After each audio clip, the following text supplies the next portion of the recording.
Hello friends, welcome back to my YouTube channel. ಇವತ್ತಿನ ವೀಡಿಯೋದಲ್ಲಿ ನಾನು 20 ನಿಮಿಷದಲ್ಲೆಲ್ಲ ಲೈನಿಂಗ್ ಬ್ಲೌಸ್ನ ನೀವು ಸ್ಟಿಚ್ ಮಾಡಬೇಕು ಅಂತಂದರೆ ಮಿಷಿನ್ನಲ್ಲಿ ಇದೊಂದು ಟ್ರಿಕ್ನ ಫಾಲೋ ಮಾಡಿ. ಸೊ ಯಾವ ಟ್ರಿಕ್ಕು ಅಂತಂದ್ಬಿಟ್ಟು ನಾನು ಹೊಲಿದು ನಿಮಗೆ ತೋರಿಸ್ತೀನಿ. ಯಾಕಂತಂದರೆ ಬಾಯಲ್ಲಿ ನಾನು ಹೇಳೋದ್ರಿಂದ ನಿಮಗೆ ಸರಿಯಾಗಿ ಅರ್ಥ ಆಗೋದಿಲ್ಲ. ಹಾಗಾಗಿ ನಾನೇ ಸ್ಟಿಚ್ ಮಾಡಿ ತೋರಿಸ್ತೀನಿ ಹೇಗೆ ಅಂತಂದ್ಬಿಟ್ಟು. ಫಸ್ಟ್ ಈ ರೀತಿ ಸ್ಟಿಚ್ ಮಾಡ್ಕೊಳ್ಬೇಕು. ನೋಡಿ, ಕೆಳಗಡೆ ಪಾರ್ಟ್ ಮಾತ್ರ ಲೈನಿಂಗು ಮತ್ತು ಮೇನ್ ಫ್ಯಾಬ್ರಿಕ್ ಎರಡನ್ನೂ ಕೂಡ ಇಟ್ಕೊಂಡು ಸ್ಟಿಚ್ ಮಾಡ್ಕೊತಾ ಇದ್ದೀನಿ. ಫಸ್ಟ್ ಈ ರೀತಿ ಸ್ಟಿಚ್ ಮಾಡ್ಕೊಳ್ಳಿ. ಇದೇನಪ್ಪ ಟ್ರಿಕ್ಸ್ ಹೇಳ್ತೀನಿ ಅಂತ ಅಂದ್ಬಿಟ್ಟು ಸ್ಟಿಚಿಂಗ್ ಮಾಡ್ತಾ ಇದ್ದೀನಿ ಅಂತ ಅಂದ್ಕೊಂಡ್ರ. ಸೊ ಫಸ್ಟು ಸ್ಟಿಚ್ ಮಾಡ್ಕೊಂಡ್ಬಿಟ್ಟು ನಿಮಗೆ ಅದು ಏನು ಅಂತ ಅಂದ್ಬಿಟ್ಟು ಹೇಳ್ತೀನಿ ನೋಡಿ. ನಿಮ್ಮ ಮನೇಲಿ ಇನ್ನೊಬ್ಬರು ಎಕ್ಸ್ಟ್ರಾ ಪರ್ಸನ್ ಇದ್ದಾರೆ, ಸೊ ಅವ್ರಿಗೆ ಸ್ಟಿಚಿಂಗ್ ಏನು ಬರೋದಿಲ್ಲ ಅಂತಂದರೆ ಸೊ ಅವ್ರನ್ನು ಕೂಡ ನೀವು ಹೇಗೆ ಇದರಲ್ಲಿ ನೀವು ಬೇಗ ಬೇಗ ಸ್ಟಿಚ್ ಮಾಡಬೇಕು ಅಂತಂದರೆ ಅವ್ರಿಗೂ ಹೇಗೆ ಹೇಳ್ಕೊಡ್ಬೋದು ಅಂತ. ಹಾಗೆಯೇ ಇನ್ನೊಂದು ಬಂದು ಮಿಷಿನ್ನಲ್ಲೇ ಯಾವ ರೀತಿ ನಾವು ಚೇಂಜಸ್ ಮಾಡಿ ಬೇಗ ಬೇಗ ಸ್ಟಿಚ್ ಮಾಡಬೇಕು ಅಂತ. ಸೊ ಎರಡು ಟ್ರಿಕ್ಸ್ಗಳನ್ನ ನಾನು ಇವಾಗ ತೋರಿಸ್ಕೊಡ್ತಾ ಹೋಗ್ತೀನಿ. ಫಸ್ಟ್ ಈ ರೀತಿ ಲೈನಿಂಗು ಮತ್ತು ಮೇನ್ ಫ್ಯಾಬ್ರಿಕ್ ಎರಡನ್ನೂ ಕೂಡ ಈ ರೀತಿ ಸ್ಟಿಚ್ ಮಾಡ್ಕೋತಾ ಇದ್ದೀನಿ. ಹಾಗೆಯೇ ಮೇಲ್ಗಡೆ ಪಾರ್ಟ್ ಸ್ಟಿಚ್ ಮಾಡಿಲ್ಲ. ಸೊ ನೋಡಿ, ಇವಾಗ ಸ್ಲೀವ್ಸ್ ಅನ್ನೋದು ರೆಡಿಯಾಗಿ ಹೋಯ್ತು. ಮೇಲ್ಗಡೆ ಪಾರ್ಟ್ನ ಇವಾಗ ಸ್ಟಿಚ್ ಮಾಡ್ಕೊಂಡಿಲ್ಲ. ಇದಿಷ್ಟನ್ನು ನೀವು ಸ್ಟಿಚಿಂಗ್ ಮಾಡ್ಕೊಳ್ಳಿ. ಇದಾದ ನಂತರ ಎಕ್ಸ್ಟ್ರಾ ಈ ರೀತಿ ಫ್ರಂಟ್ ಪಾರ್ಟ್ನೂ ಕೂಡ ಸ್ಟಿಚಿಂಗ್ ಮಾಡ್ಕೊಳ್ಳಿ. ಸೊ ನೋಡಿ, ಈ ರೀತಿ ನೆಕ್ ಹತ್ರ ಕೂಡ ಸ್ಟಿಚ್ ಮಾಡಿಕೊಂಡೆ. ಅದನ್ನು ಕಟಿಂಗ್ ಮಾಡಿಬಿಟ್ಟು ಉಲ್ಟಾ ತಿರುಗಿಸಿ ಸ್ಟಿಚ್ ಮಾಡ್ಕೊಳ್ಳೋದು. ಸೊ ನಾನು ಹೇಳ್ತೀನಿ ಹೇಗೆ ಅಂತ ನೋಡಿ. ಇನ್ನು 2 ಮಿನಿಟ್ಸ್ ವೆಯ್ಟ್ ಮಾಡಿ, ಹೇಳ್ತೀನಿ. ಇದನ್ನೆಲ್ಲ ಸ್ಟಿಚ್ ಮಾಡ್ಕೊಂಡು ಬಿಡೋಣ. ಆವಾಗ ನಿಮಗೆ ಹೇಳೋದಕ್ಕೆ ಕರೆಕ್ಟ್ ಆಗುತ್ತೆ. ಸೊ ನಿಮಗೂ ಕೂಡ ಐಡಿಯಾ ಬರುತ್ತೆ. ನನ್ನ ಬಾಯಲ್ಲಿ ಹೇಳ್ತಾ ಹೋದರೆ ನಿಮಗೆ ಗೊತ್ತಾಗೋದಿಲ್ಲ ಹೇಗೆ ಅಂತಂದ್ಬಿಟ್ಟು ಬಿಗಿನರ್ಸ್ಗೆ ಸೊ ನಾವು ಹೇಳ್ಕೊಡೋದು ಕರೆಕ್ಟಾಗಿ ಅರ್ಥ ಹೋಗೋದಿಲ್ಲ. ಪ್ರಾಕ್ಟಿಕಲಾಗಿ ನಾವು ಈ ರೀತಿ ಸ್ಟಿಚ್ ಮಾಡಿ ಹೇಳ್ಕೊಡೋದ್ರಿಂದ ಬಿಗಿನರ್ಸ್ಗೆ ತುಂಬ ಬೇಗ ಅರ್ಥ ಆಗುತ್ತೆ. ಸೊ ಒಬ್ಬೊಬ್ಬರು ಒಂದೊಂದು ಬ್ಲೌಸ್ ಹೊಲಿಯೋದಕ್ಕೆ 1 ಅವರ್ 2 ಅವರ್ ಆ ಥರ ತಗೋತೀನಿ ಅಂತ ಹೇಳ್ತಾಯಿದ್ರು. ಹಾಗಾಗಿ ನಾನು ತುಂಬಾ ಈಸಿಯಾಗಿ, ಇವಾಗ ನೀವು ಬಿಗಿನರ್ಸ್ ಆಗಿದ್ದೀರಾ ಅಂತಂದರೂ ಕೂಡ, ಈಗ ನಮ್ಮದು ನಾರ್ಮಲ್ ಮಿಷಿನ್, ಜಾಕ್ ಮಿಷಿನಲ್ಲ, ಇದು ದೊಡ್ಡ ಮಿಷಿನೇ, ಆದರೆ ಮೆರಿಟ್ ಮಿಷಿನು. ಸೊ ಈ ಮಿಷಿನ್ನಲ್ಲೂ ನಾವು ಜಾಕ್ ಮಿಷಿನಲ್ಲಾದರೆ ನೀವು ಕೇಳೋದೇ ಬೇಡ, 20 ನಿಮಿಷಕ್ಕೆಲ್ಲ ಬ್ಲೌಸ್ ಹೊಲ್ದು ಬಿಡ್ಬೋದು. ಬಟ್ ಈ ರೀತಿ ಮಿಷಿನಲ್ಲೂ ಕೂಡ ನಾವು ಬೇಗ ಬೇಗ ಬ್ಲೌಸ್ ಸ್ಟಿಚ್ ಮಾಡಬೇಕು ಅಂತಂದರೆ ನಾನು ಇವಾಗ ಹೇಳ್ಕೊಡೋ ಟ್ರಿಕ್ಸ್ನ ಯೂಸ್ ಮಾಡಿ, ನಾನು ಅರ್ಜೆಂಟು ಬ್ಲೌಸ್ ಕೊಡಬೇಕು ಅಂದಾಗ ಮಾತ್ರ ಈ ಟ್ರಿಕ್ಸ್ಗಳನ್ನ ನಾನು ಯೂಸ್ ಮಾಡ್ಕೋತೀನಿ. ಸೊ ನೋಡಿ, ಫಸ್ಟ್ ಇದನ್ನೆಲ್ಲ ಈ ರೀತಿ ಸ್ಟಿಚ್ ಮಾಡ್ಕೊಂಡು ಬಿಡ್ತೀನಿ. ಇದು ನಾರ್ಮಲ್ ಸ್ಟಿಚ್ಚನ್ನೇ, ಇದೇನು ಫಾಸ್ಟಾಗಿ ಮಾಡಿಲ್ಲ, ನಾರ್ಮಲ್ ಸ್ಟಿಚ್ಚನ್ನೇ ಹಾಕೋತಾ ಇದ್ದೀನಿ. ನೆಕ್ ಹತ್ರನೂ ಕೂಡ ಅಷ್ಟೇ. ಇವಾಗ ಮೇಯ್ನ್ ಪಾಯಿಂಟ್ಗಳೇನಿದೆ, ನೆಕ್ಕು ಮತ್ತು ಈ ರೀತಿ ಪೂರ್ತಿ ಫ್ರಂಟ್ ನೆಕ್ಕು, ಬ್ಯಾಕ್ ನೆಕ್ಕು, ಸ್ಲೀವ್ಸು, ಅದನ್ನು ಮಾತ್ರ ಇವಾಗ ಈ ರೀತಿ ಸ್ಟಿಚ್ ಮಾಡ್ಕೋತಾ ಇದ್ದೀನಿ. ಇದಿಷ್ಟನ್ನು ಸ್ಟಿಚ್ ಮಾಡೋದಕ್ಕೆ ನಿಮಗೆ ಒಂದು 4 ರಿಂದ 5 ನಿಮಿಷ ಸಾಕಾಗುತ್ತೆ.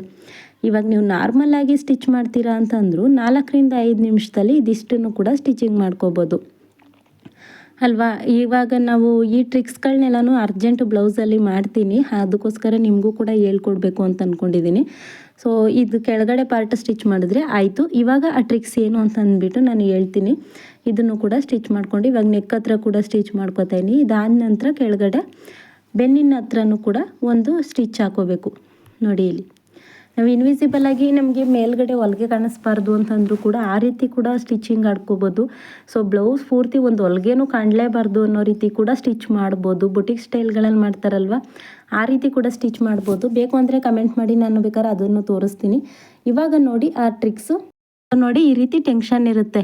ಇದು ಒಂದು ನಮಗೆ 2 ಹತ್ರ ಇರುತ್ತೆ ಅಲ್ವಾ, ಇದನ್ನು ನಾವು 5ಕ್ಕೆ ತಿರುಗಿಸ್ಕೋಬೇಕು. ಈ ರೀತಿ ಪೂರ್ತಿಯಾಗಿ 5ಕ್ಕೆ ತಿರುಗಿಸ್ಕೊಳ್ಳಿ. ನೋಡಿ, ಈ ರೀತಿ ಪೂರ್ತಿಯಾಗಿ ಹಿಂದ್ಗಡೆ ಈ ರೀತಿ ತಿರುಗಿಸಿದ್ರೆ 5ಕ್ಕೆ ನಮಗೆ ಕರೆಕ್ಟಾಗಿ ನಿಂತ್ಕೋತು ಅಲ್ವಾ. ಇಷ್ಟಕ್ಕೆ ತಿರುಗಿಸಿದ್ರೆ ಏನಾಗುತ್ತೆ ಅಂದರೆ ಹೊಲಿಗೆ ಅನ್ನೋದು ಫಾಸ್ಟಾಗಿ ಬರ್ತಾ ಹೋಗುತ್ತೆ.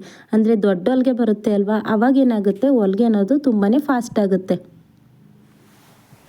ನೋಡಿ, ಈ ರೀತಿ ಫಾಸ್ಟಾಗಿ ಆಗುತ್ತೆ ಕೆಲಸ ನಮಗೆ ಪೂರ್ತಿ. ಇವಾಗ ನಾವು ರೆಡಿ ಎಲ್ಲನೂ ಕೂಡ ನಾರ್ಮಲಾಗಿ ಬೇಕಾಗಿರೋಂಥ ಪಾರ್ಟ್ಸ್ಗಳೆಲ್ಲನೂ ಕೂಡ ರೆಡಿ ಮಾಡ್ಕೊಂಡು ಇಟ್ಕೊಂಡಿದ್ದೀವಿ ಅಲ್ವಾ, ಅದು ನಾರ್ಮಲ್ ಹೊಲಿಗೆಲೇ ಟೈಟಾಗಿರುತ್ತೆ. ಸೊ ಈ ಹೊಲಿಗೆಗಳನ್ನ ಮಾತ್ರ ನಾವು ಇವಾಗ ದೊಡ್ಡ ಹೊಲಿಗೆಯಲ್ಲಿ ಹಾಕೋತಾ ಹೋಯಿತು ಅಂತಂದರೆ ಮಿಷಿನ್ ಅನ್ನೋದು ಫಾಸ್ಟಾಗಿ ಸ್ಪೀಡಾಗಿ ರನ್ ಆಗುತ್ತೆ. ಆವಾಗ ಪೂರ್ತಿಯಾಗಿ ಸ್ಪೀಡಾಗಿಯೇ, ನಾನು ಅದಕ್ಕೆ ಪ್ರಾಕ್ಟಿಕಲಾಗಿ ತೋರಿಸ್ತೀನಿ ಅಂತ ಹೇಳಿದ್ದು. ನೋಡಿ, ಈ ರೀತಿ ಸ್ಪೀಡಾಗಿ ರನ್ನಿಂಗ್ ಮಾಡ್ಬೋದು. ಸೊ ಇದು ಎಕ್ಸ್ಟ್ರಾ ಪೀಸ್ನ ಮನೇಲಿ ಯಾರಾದರೂ ನಿಮಗೆ ಎಕ್ಸ್ಟ್ರಾ ಇದ್ದರು ಅಂತಂದರೆ, ಸೊ ಅವ್ರಿಗೇನು ಕೆಲಸ ಇಲ್ಲ ಅಂತಂದರೆ ಇದನ್ನು ಈಸಿಯಾಗಿ ಮಾಡ್ಬೋದಲ್ವ. ಲೈನಿಂಗ್ ಯಾವ ರೀತಿ ಇದೆ ಆ ರೀತಿ ಇನ್ನೊಂದು ಕತ್ರಿ ಇಟ್ಕೊಂಡು ಅವರು ಕಟಿಂಗ್ ಮಾಡಿ ಕೊಡ್ತು ಅಂತಂದರೆ ಜಾಯಿಂಟ್ ಮಾಡಿ ಕೊಡ್ಬೋದು. ನಮ್ಮ ಮನೆಯವರು ಹಾಗೆಯೇ ನನ್ನ ಮಗಳು ಕೂಡ ಕಟ್ ಮಾಡಿ ಕೊಡ್ತಾಳೆ. ಅದಕ್ಕೋಸ್ಕರ ನಾನು ನಿಮ್ಗೆ ಹೇಳ್ತಾ ಇದ್ದೀನಿ. ಸೊ ಚಿಕ್ಕ ಮಕ್ಕಳು ಅಂತ ಏನಿಲ್ಲ, ಅವರು ಆದರೂ ಕೂಡ ಕಟಿಂಗ್ ಮಾಡಿ ಕೊಡ್ಬೋದು. ಕತ್ರಿಲಿ ಕಟ್ ಮಾಡೋಕ್ಕೇನು ಅಲ್ವಾ, ಎಕ್ಸ್ಟ್ರಾ ಪೀಸ್ ಎಲ್ಲನೂ ಅವ್ರು ಕಟಿಂಗ್ ಮಾಡಿ ಕೊಡ್ತು ಅಂತಂದರೆ ನಾವು ಈಸಿಯಾಗಿ ಅದನ್ನು ಜಾಯಿಂಟ್ ಮಾಡ್ಕೊಂಡು ಬಿಡ್ಬೋದು. ಆವಾಗ ಬೇಗ ಸ್ಟಿಚ್ ಅನ್ನೋದು ಆಗುತ್ತೆ. ಒಂದು ದಿನಕ್ಕೆ ಒಂದು 10 ಬ್ಲೌಸ್ನ ರೆಡಿ ಮಾಡಿಕೊಂಡು ಫಸ್ಟ್ ಈ ರೀತಿ ಎಲ್ಲನೂ ಕೂಡ ಅಟ್ಯಾಚ್ ಮಾಡಿಕೊಂಡು ಇನ್ನೊಂದು ಸಲ ಅದನ್ನೆಲ್ಲ ಕುತ್ಕೊಂಡು ಜಾಯಿಂಟ್ ಮಾಡ್ತು ಅಂತಂದರೆ 10 ಬ್ಲೌಸ್ಗಳನ್ನೂ ಕೂಡ ಒಂದೇ ದಿನಕ್ಕೆ ರೆಡಿ ಮಾಡಿಬಿಡ್ಬೋದು. ಸೊ ನಿಮ್ಮದು ಜಾಸ್ತಿ ಬಟ್ಟೆ ಇತ್ತು, ಅರ್ಜೆಂಟ್ ಬಟ್ಟೆಗಳಿತ್ತು ಅಂತಂದರೆ ನೀವು ಈ ರೀತಿ ಮಾಡಿ ನೀವು ಬೇಗ ಬ್ಲೌಸ್ ಸ್ಟಿಚ್ ಅನ್ನೋದನ್ನು ಮಾಡ್ಕೋಬೋದು. ಸೊ ನೋಡಿ, ನನ್ನ ಮಗಳು ಕಟ್ ಮಾಡ್ತಾ ಇದ್ದಾಳೆ ಅಲ್ಲಿ, ಆದರೂ ಕೂಡ ಇದನ್ನು ಇನ್ನೂ ಕಟ್ ಮಾಡಿರಲಿಲ್ಲ, ಹಾಗಾಗಿ ನಾನೇ ಕಟ್ ಮಾಡಿಕೊಂಡೆ. ಇದಿಷ್ಟನ್ನು ಕೂಡ ಕಟ್ ಮಾಡಿ ಜಾಯಿಂಟ್ ಮಾಡ್ಕೋತಾ ಹೋದರೆ ತುಂಬಾ ಈಸಿಯಾಗಿ ಬೇಗ ಬ್ಲೌಸ್ ಸ್ಟಿಚಿಂಗ್ ಅನ್ನೋದು ಆಗೋಗುತ್ತೆ. ಸೊ ಯಾರಾದರೂ ಕೂಡ ಅಷ್ಟೇ ಬ್ಲೌಸ್ಗಳೆಲ್ಲನೂ ಕೂಡ ಒಂದು ಸಲ ಇಟ್ಕೊಂಡು ಸೊ ನಾನು ಅದನ್ನು ವೀಡಿಯೋ ಮಾಡಿ ನಿಮ್ಗೆ ಅಪ್ಲೋಡ್ ಮಾಡ್ತೀನಿ. ಫಸ್ಟು ಬ್ಲೌಸ್ ಪೀಸ್ಗಳನ್ನೆಲ್ಲ ಕಟ್ ಮಾಡಿಕೊಂಡು ಲೈನಿಂಗು, ಅದಕ್ಕೆ ದಾರ ಮತ್ತು ಪ್ರತಿಯೊಂದನ್ನು ಕೂಡ ಹಾಕಿ ಸುತ್ತಿ ಇಟ್ಕೊಳ್ಳಿ. ಅದಾದಮೇಲೆ ಒಂದು ಸಲ ಕುತ್ಕೊಂಡು ಕಟಿಂಗ್ ಮಾಡಿಕೊಂಡು ನೀಟಾಗಿ ಒಂದು 10ರಿಂದ 15 ಬ್ಲೌಸ್ಗಳನ್ನ ಇಟ್ಕೊಂಡು ಸೀರೆಗೆಲ್ಲ ಫಾಲು ಜಿಗ್ಜಾಗು ಮಾಡಿ ಇಟ್ಕೊಂಡ್ಬಿಡಿ. ಸೊ ಸೀರೆದು ಫಾಲು ಜಿಗ್ಜಾಗ್ ಮುಗೀತು ಅಂತ ಅಂದರೆ ನಾವು ಇದನ್ನು ಮಾತ್ರ ರೆಡಿ ಮಾಡ್ಕೊಂಡು ಬಿಡ್ಬೋದು.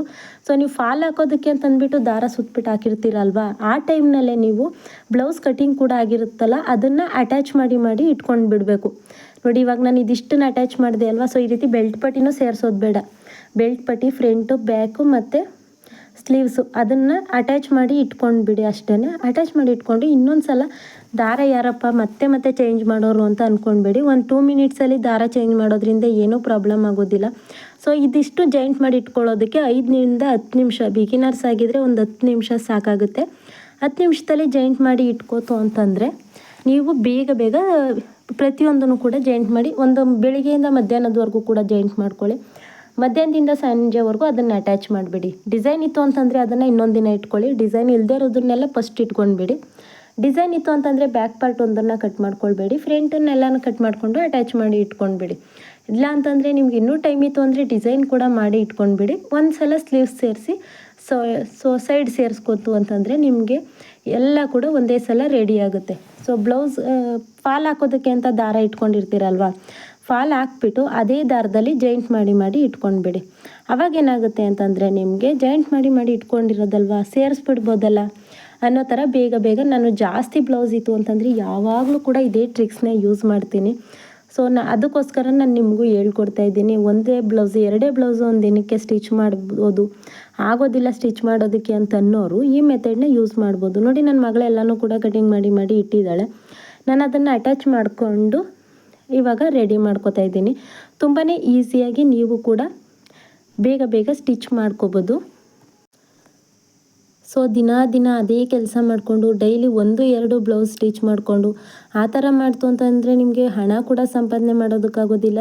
ಹಾಗೆಯೇ ಎಲ್ಲ ಬಟ್ಟೆಗಳು ಪೆಂಡಿಂಗ್ ಉಳ್ಕೊಂಡು ಏನಾಗುತ್ತೆ ಅಂತಂದರೆ ಎಲ್ಲರೂ ಕೂಡ ಹೇಳ್ತಾರೆ ಅಲ್ವಾ, ಟೈಲರ್ಗಳು ಹೇಳಿದ ಟೈಮ್ಗೆ ಕರೆಕ್ಟಾಗಿ ಕೊಡೋದಿಲ್ಲ ಅಂತ. ಬಟ್ ನನ್ನ ವಿಷಯದಲ್ಲಿ ಯಾರೂ ಕೂಡ ಹಾಗೆ ಅನ್ನೋಂಗಿಲ್ಲ. ಅವ್ರು ಯಾವಾಗ ಕೇಳ್ತಾರೆ ಆವಾಗ ನಾನು ಕೊಟ್ಬಿಡ್ತೀನಿ. ಹಾಗಾಗಿ ಎಲ್ಲರೂ ಕೂಡ ಟೈಲರ್ಗಳಾದರೆ ಇವಾಗ ಏನು ಗೊತ್ತಾ, ಎಲ್ಲ ಬ್ಲೌಸ್ಗಳನ್ನೂ ಈ ರೀತಿ ಬೇಗ ಹೊಲಿದು ಮುಗಿಸಿದ್ದೀರಾ ಅಂತಂದರೆ ಎಕ್ಸ್ಟ್ರಾ ಯಾರಾದರೂ ಕೊಟ್ಟ ತಕ್ಷಣ ಅಲ್ಲೇ ಹೊಲ್ಕೊಟ್ಬಿಡ್ಬೋದು. ಆವಾಗ ನಿಮಗೂ ಕೂಡ ಸ್ಟ್ರೆಸ್ ಇರೋದಿಲ್ಲ, ನಿಮ್ಮ ಹೆಲ್ತ್ನೂ ಕೂಡ ನೋಡ್ಕೋಬೋದು, ಹಾಗೆಯೇ ನೀವು ಕೂಡ ಆರಾಮಾಗಿ ಇರ್ಬೋದು. ಸೊ ಡೈಲಿ ಹೊಲಿತಾ ಕುತ್ಕೊಂತು ಅಂತಂದರೆ ನೀವು ಕೂಡ ನಿಮ್ಮ ಹೆಲ್ತ್ನ ಕೇರ್ ಮಾಡೋದಕ್ಕಾಗೋದಿಲ್ಲ. ಅದಕ್ಕೋಸ್ಕರನೇ ಹೇಳ್ತಾ ಇದ್ದೀನಿ, ಫಸ್ಟ್ ಬೇಗ ಪ್ರತಿಯೊಂದನ್ನು ಕೂಡ ಸ್ಟಿಚ್ ಮಾಡ್ಕೊಂಡ್ಬಿಡಿ. ಸ್ಟಿಚ್ ಮಾಡ್ಕೊಂಡು ಆದಮೇಲೆ ಇದೇನಪ್ಪ ಇದು ಮೋಟಿವೇಶನ್ ಥರ ಕುಯ್ತಾ ಇದ್ದಾರೆ ಅಂತ ಅಂದ್ಕೊಳ್ಬೇಡಿ. ಸೊ ನಾನು ಯೂಸ್ ಮಾಡೋವಂಥ ಮೆಥಡ್ನ ನಿಮಗೂ ಕೂಡ ನಾನು ಹೇಳ್ಕೊಡ್ತಾ ಇದ್ದೀನಿ. ನಾನು ಯಾವಾಗಲೂ ಕೂಡ ಬ್ಲೌಸ್ಗಳು ಬೇಗ ಮುಗಿಬೇಕು ಅಂತಂದ್ಬಿಟ್ಟು ಇವಾಗ ನೋಡಿ, ನಾನು ಇವತ್ತು ನೆಕ್ಸ್ಟ್ ಸಂಜೆ ವೀಡಿಯೋ ಹಾಕ್ತೀನಿ ನೋಡಿ. ಇವತ್ತು ಎಲ್ಲ ಬ್ಲೌಸ್ಗಳನ್ನೂ ಕೂಡ ಕುತ್ಕೊಂಡು ಕಟ್ ಮಾಡ್ಕೊಂಡು ಬಿಡ್ತೀನಿ. ನಾಳೆ ಅದನ್ನೆಲ್ಲ ಅಟ್ಯಾಚ್ ಮಾಡಿಕೊಂಡು ಸೊ ಪ್ರತಿಯೊಂದನ್ನು ಕೂಡ ಜಾಯಿಂಟ್ ಮಾಡ್ಕೊಳ್ತಾ ಹೋಗ್ತೀನಿ. ಸೊ ಎಲ್ಲ ಡಿಸೈನ್ ಬ್ಲೌಸ್ಗಳಾಗಿರೋದ್ರಿಂದ ಬ್ಯಾಕ್ ಪಾರ್ಟ್ನ ಕಟ್ ಮಾಡ್ಕೊಳ್ಳೋದಿಲ್ಲ, ಹಾಗೆಯೇ ಇಟ್ಕೋತೀನಿ. ಸ್ಟಿಚಿಂಗ್ ಮಾಡುವಾಗ ಬ್ಯಾಕ್ ಪಾರ್ಟ್ಗಳನ್ನ ಕಟ್ ಮಾಡ್ಕೋತೀನಿ. ಬೋಟ್ ನೆಕ್ ಬ್ಲೌಸ್ಗಳು ಅದನ್ನೆಲ್ಲ ಇದ್ರೂ ಕೂಡ ಕಟ್ ಮಾಡುವಾಗಲೇ ಕಟ್ ಮಾಡಿ ಇಟ್ಬಿಡ್ತೀನಿ. ಸೊ ಫ್ರಂಟು ಮತ್ತು ಬ್ಯಾಕು 2 ಸೈಡ್ ಕೂಡ ಒಂದೇ ಸಲ ಕಟ್ ಮಾಡ್ತೀನಿ ನಾನು.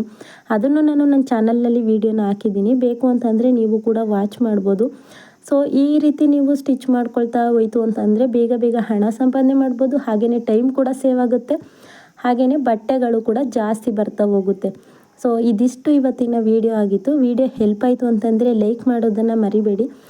ಸೊ ಪ್ಲೀಸ್ ಚಾನಲ್ಗೆ ಸಬ್ಸ್ಕ್ರೈಬ್ ಮಾಡ್ಕೊಳ್ಳಿ. ಸಬ್ಸ್ಕ್ರೈಬ್ ಮಾಡೋದ್ರಿಂದ ನಮಗೆ ಮತ್ತಷ್ಟು ವೀಡಿಯೋಗಳು ಹಾಕಬೇಕು ಅಂತಂದ್ಬಿಟ್ಟು ಎನ್ಕರೇಜ್ ಆಗುತ್ತೆ. ಹಾಗಾಗಿ ಚಾನಲ್ಗೆ ಬೇಗ ಬೇಗ ಸಬ್ಸ್ಕ್ರೈಬ್ ಮಾಡ್ಕೊಳ್ಳಿ. ಸಬ್ಸ್ಕ್ರೈಬ್ ಮಾಡೋದ್ರಿಂದ ಏನು ದುಡ್ಡು ಹಣ ಕಟ್ಟಾಗೋದಿಲ್ಲ, ನಿಮ್ಮದು ಫ್ರೀ ಇರುತ್ತೆ.